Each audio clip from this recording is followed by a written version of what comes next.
Step hook very step good. అమ్మని hook steps ఏవి చూపెట్టారు కదా ఎన్ని ఎన్ని స్టెప్ కి ముందు సార్ నేను మాస్టరు ఆ స్టేజ్ మీద సెట్లో అది కంపోజ్ చేశారు మాస్టర్ ఫోన్తో కంపోజ్ చేశారు. దాని ముందు hook step hook step hook step hook step ఉంది. అదేదో చేసుకుంటున్నాం అదేదో అనుకుంటున్నాం.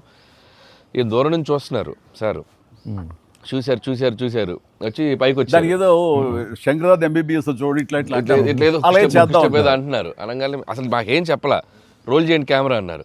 అని అప్పటికప్పుడు చేశారు హుక్ స్టెప్ ఇది కాదు ఇది కాదు అని ఆ టైమింగ్ అది అనుకున్నా. ఆ టైంకి వెళ్ళిపోయి నా హుక్ స్టెప్స్ అని గుర్తుంచుకుని వాళ్ళకి జనాలకి అది చెప్పి అది కాదు ఇంకోటి కాదు అంటే దీనికి వచ్చేసరికి అది టేక్ వన్, అది టేక్ వన్, మళ్ళీ ఇంకో టేక్ లేదు, కావాలన్నా టేక్ టూ లేదు అక్కడ. అది చేసేసరికి నిజం చాలా ఇది. నేను దూరం చూస్తున్నాను వాళ్ళు ఏదో స్ట్రగుల్ అవుతారు హుక్ స్టెప్ ఎలా చేయాలని.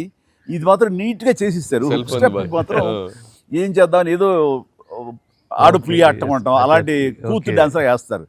ఇది కాదు మనకున్న హుక్ స్టెప్స్ ఏంటి అన్ని గుర్తు తెచ్చుకుని వాళ్ళకి ప్రజలకు కూడా ప్రేక్షకులు కూడా మళ్ళీ గుర్తు చేస్తే బాగుంటుంది. అది చేయగానే ఇందులో ఇది ఉంది కదా మన ఆడ ఫారెస్ట్ లో నేను కుక్క పిల్లగా వస్తే ఎత్తుకుతూ వెళ్తుంటాను. మనకి వెళ్తుండగా అక్కడ ఏదో ఒక పులి లాంటిది వచ్చినట్టుగా షార్ట్ వేసుకుంటారండి. అందరూ కొంచెం టెన్షన్ పడతారు. ఆ టెన్షన్లో మీరు ఇందువదన కుందరదన అనేసి అని వావ్ అనండి. ఇప్పుడు అదేంటి ఇర్రెలవెంట్గా సంబంధం లేకుండా అదేంటే అయ్యో లేదండి చాలా చాలా మంచి ఇదండి అని. ఏం మంచి ఇదండి అది నాకు అర్థం కావట్లేదు. దానికి దీనికి ఏం సంబంధం మీకు తెలీదు. అది బయట చాలా మీమ్స్ అవునా అంటున్నాను నేను, నాకు నిజంగా తెలీదు అనేసరికి అవును చాలా ఇది దాని ఇంపాక్ట్ చాలా ఉంటుంది.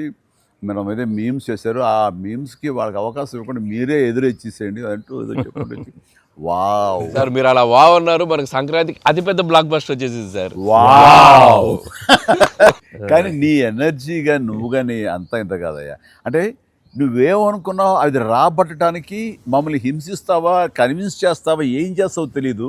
వెంకీ మీరు పాడారు ఇందులో మన సంక్రాంతికి వస్తున్నాలో పడేసరికి సరే బాగుంది అంటే మీకు ఎదురు తాళజ్ఞానం ఉందేమో అని. నాకు బాడీకి తాళజ్ఞానం ఉంది కానీ వాయిస్ తాళజ్ఞానం లేదు. నేను ఖచ్చితంగా పాడినాయి అంటే లేదు పాడండి అన్నాడు. అదంటే ఎక్కువ లెంగ్త్ చాలా షార్ట్ లెంగ్త్ పాడండి అని. దానికంటూ తను సీన్ను క్రియేట్ చేసి ఆ మామగారి చేత పాట పాడించి దాని కౌంటర్ ఇమ్మీడియట్లీ నా చేత పాడించి చేయటం అనేది నువ్వు దుస్సాహసం కానీ సఫలీకృతులు అయ్యో. పాడటం కష్టం అండి. కానీ రాబట్టుకున్నాడు. అది విన్న తర్వాత ఓహో మనలో ఇంత తాళజ్ఞానం ఉందా అనుకున్నాను నేను. వండర్ఫుల్, అది కూడా ఎంజాయ్ చేస్తాను. మనకి సంక్రాంతికి వస్త్రంలో మనకి ట్రైన్లో వెంకీగా మీది ఐశ్వర్యది అదొక టైపు డిఫరెంట్. అంటే అప్పటికప్పుడు చూసుకొని ఎలా పెళ్ళి అయిపోయింది అనేది అదొక టైపు. దెన్ క్వైట్ కాంట్రాస్ట్గా దీంట్లో ఒక సాంగ్ ఇళయరాజా గారి పాట సుందరి అనే పాట చాలా బాగుంది.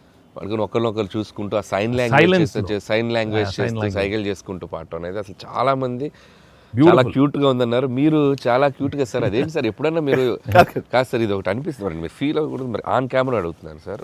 అంత రియలిస్టిక్ గా అంత జెన్యూన్ గా అమ్మాయితోటికి అర్థమయ్యేలా సంజ్ఞలు సైగలు ఎలా చేయగలిగారు సార్? అంటే మీ కాలేజ్ కాలేజ్ డేస్ లో అడిగండి ఆ పక్క బెంచ్ లో దూరంగా ఉన్న ఎవరికైనా మీరు సంజ్ఞలు కానీ సైగలు కానీ అప్పటి నుంచే ప్రాక్టీస్ ఏమన్నా చేశారా? అంటే అంత సరదాగా ఉంది నా చేత రాబట్టడానికి. అంటే అంత రియలిస్టిక్ వచ్చింది కదా. పసిబిడ్డనాయా నేను.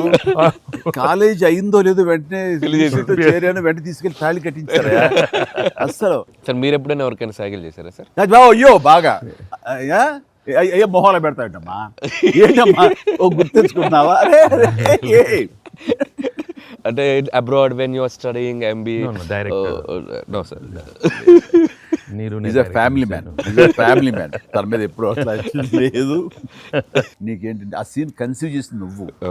దాన్ని మోగ సైకిల్తోటి మేడ మీద అవతల మేడ మీద ఆ వీధిలో ఆ పాప ఉంటే ఇటు పక్క నువ్వు ఉంటే ఇలాంటివి ఏవో చేసి experts I mean know the looks అది చాలా నేను వాళ్ళని చూసి నేర్చుకున్నాను.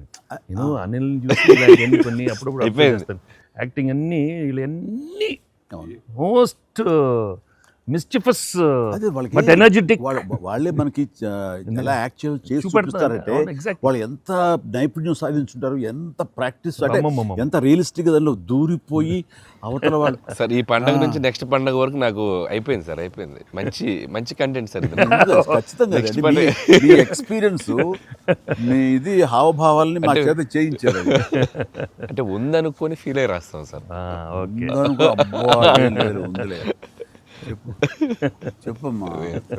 అంటే ఇప్పుడు మనం కెమెరాలు ఆపేశాక మీరు టిఫిన్స్ పెడతారు కదా అప్పుడు సార్. మీరు కన్నడలో నాన్ మదువే హాల్ మాదిరే అని చెప్పి వార్నింగ్ ఇస్తారు, బ్రెత్లెస్ వార్నింగ్ ఇచ్చాక మీరు క్యాబ్ వెళ్తే అర్థం కాక వెంటనే క్యాథరిన్ సార్ బంబాటుగా ఏదో అయింది అని ఇద్దరు కన్నడలో మాట్లాడుకుంటే మధ్యలో ఈయన వచ్చి సార్ వచ్చి అలా అర్థం కాకుండా అటు ఇటు తిరిగి చూస్తారు, సూపర్ సూపర్ చేసి సెల్ఫీ తీసుకుంటారు సార్. అమ్మాయి మీతో సెల్ఫీ తీసుకున్నాక ఆయన వెళ్ళిపోమంటే చాలా ఇన్నోసెంట్గా ఆయన కింద పనిచేసేమాయా అమ్మాయి పక్క వెళ్ళిపోమంట ఇన్నోసెంట్గా పక్క వెళ్ళిపోయి మీరు వెళ్ళిపోయాక అమ్మాయి కిచకిచ అంటున్నప్పుడు మీరు వచ్చి చెప్తారు సార్. అసలు ఆ సెల్ఫీ గురించి ఆయన తీసుకున్నాక మీరు అదే నాతో కూడా తీసుకోమని అడగటం అంటే జనరల్ హ్యూమన్ సో నాతో తీసుకో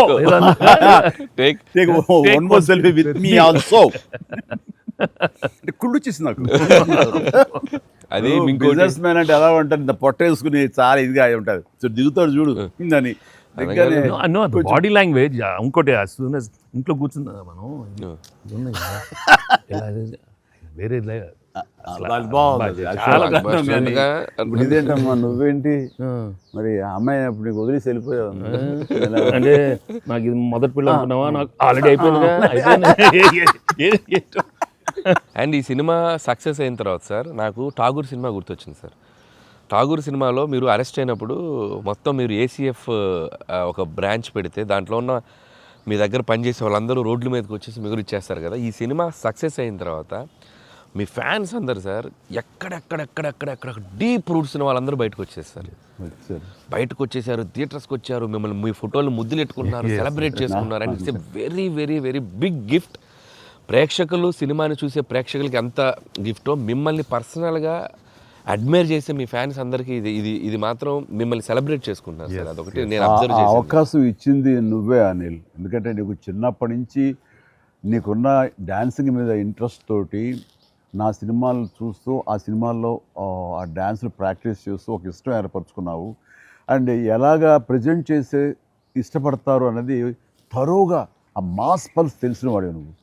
సో నాతో సినిమా చేస్తున్నావు అనగానే ఏమేమి అందులో మనకి పొందుపరిస్తే బాగుంటాయన్నది ఐ థింక్ నువ్వు నీ హ్యాట్స్ ఆఫ్. అండ్ దానికి ఎన్హాన్స్ చేస్తూ లాస్ట్కి వచ్చేసరికి సినిమా మరో లెవెల్కి వెళ్ళటానికి ఆయన అనుకోవటం, ఆయనతోటి నాకున్న బాండింగ్ని నువ్వు ఈ సినిమాలో క్యాప్చర్ చేయటం అనేది ఇట్స్ ఎ ఫ్యాంటాస్టిక్. మా ఇద్దరి మధ్య ఆ బాండింగ్ ఉండటం, ఒకరినొకరు ఇష్టం, అది ఇది పక్కన పెడితే 80s రీయూనియన్ ఉంది కదా మాకు, మేము ఉంటుంది ఎవ్రీ ఇయర్ ఏదో సెలబ్రేట్ చేసుకుంటాం కదా. ఆయన మిస్ అవుట్, నేను జనరల్గా మిస్ అవును. ఆ రోజు ఈవినింగ్ ఒక్క ఈవినింగ్ మేము చేసేటటువంటి ఆ కలిసి మనసు అరమరికలు లేకుండా ఓ చిన్న వయసు తారతమ్యాలు మర్చిపోయి చిన్నపిల్లలాగా మేము చేసేది ఉందే, అది మా బాండింగ్ని day by day year after year the strength చేసుకుంటూ వచ్చింది. దానికి అవుట్కమ్ ఇదిగో ఇప్పుడు ప్రేక్షకులు కూడా ఈ సినిమాలో ఈ ఎపిసోడ్ ద్వారా చూశారు, మా ఇద్దరు ఎపిసోడ్ ద్వారా. అట్లాగా నేను ఏమంటానంటే ఈ ఈ సినిమా ఇండస్ట్రీ చిన్న ఫ్యామిలీ.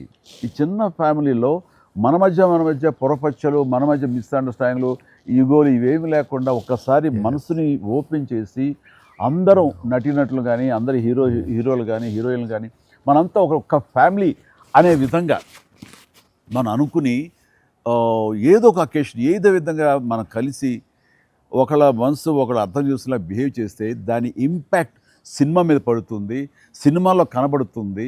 తద్వారా దాని ప్రభావం మన ఫ్యాన్స్ మధ్య కూడా ఏర్పడుతుంది, అందరి మధ్య ఒక సుహృద్భావ వాతావరణం ఏర్పడుతుంది. అది గుడ్ రిజల్ట్ని తీసుకొస్తుంది. ఇట్లా చూడండి, ఆ మీమ్స్ అనో లేకపోతే ఇవన్నో ఒకళ్ళొకళ్ళు ద్వేషించేలాగా లేకుండా హాయిగా ఉంటుంది. దానికి ప్రధానంగా హీరోస్ మధ్య కానీ, నటీనటుల మధ్య కానీ వీళ్ళందరూ ఆ యొక్క వాతావరణం ఏర్పరచుకోవాలి మనం. అది సార్ కలిసి యాక్ట్ చేయటం అనే ఒక ఇది ఉంది కదా సార్, ఇది ఇప్పుడు మొదలైంది సార్, ఇది కంటిన్యూ అయితే చాలా బాగుంటుంది సార్. అప్పుడప్పుడు ఎక్కడ చేయగలిగితే ఆడియన్స్ నిజంగా ప్రేక్షకులకి No, we owe it to the audience. I mean, they've loved up so. I mean, ఇన్నేళ్ళ నుంచి వాళ్ళు చూపెట్టే ప్రేమ కానీ ఎంకరేజ్మెంట్ కానీ మనం అప్పుడప్పుడు we have to give it to them. You have to give fantastic entertainment, like these kind of. Yeah, yes. అంటే ఇది ఊహించని combination కదా సార్, అందరూ అందుకే దాన్ని అంత క్రేజీగా చూస్తున్నారు. సో అప్పుడప్పుడు అలాంటి చమక్స్ తగిలితే audience will- నేను అందులో ఈ సినిమా అంతా నేను ఎంజాయ్ చేసినా సరే, దీనిలో తెలియకుండా నువ్వు అందులో అత్తగారి యొక్క దీంతో ఆ సీన్స్ ఎమోషనల్ ఆ ఎమోషనల్ సీన్స్తో కానీ పిల్లలతో కానీ ఇవన్నీ కథాపరంగా వెళ్ళినా సరే, కథకి అతీతంగా స్టార్ హీరోస్ అనేవాళ్ళు ఇంత ఫ్రెండ్లీగా ఉంటారు, ఇంత అరమరిక లేకుండా కలిసిమెలిసి ఉంటారు, ఒక బ్రదర్స్ లాగా ఉంటారని కూడా నువ్వు తెలియచెప్పింది అయింది. ఇది ఒక మంచి మెసేజ్ నువ్వు ఇచ్చిన వాడు అవుతావు. ఇది కంటిన్యూ అవ్వాలి నా కోరిక. Yes, yeah, no doubt. మరి నువ్వు ఇంత సరదాగా యాక్ట్ చేసి మరి మంచి మెసేజ్ ఇచ్చావు కదా, ఇది మనసు వచ్చిందా, అనిల్ రావుపూడి యాక్ట్ చేయమంటే వచ్చిందా? మీతో ఎప్పటి నుంచో నాకు ఆల్రెడీ ఉండింది, అది ఇలా వచ్చింది అంతే. ఎప్పటి నుంచో ఉండింది. దానికి ఏళ్ళు ఇరక్కొట్టాలమ్మా, చెప్పొచ్చుగా. ఈ స్వీట్ అయినా ఇంకేమన్నా కొంచెం నాకు కొంచెం ఇంకా వేరే ఆకలేస్తుందంటే ఇంకొంచెం ఏమన్నా పెడతాయి. అది ఎందుకు మనోడు ఉన్నాడు కదా, ఎవరు స్క్రిప్ట్ ఎంత బాగా ఉండేడో అవును అలాగే మనకు వండి పెడతాడేమో చూద్దాం.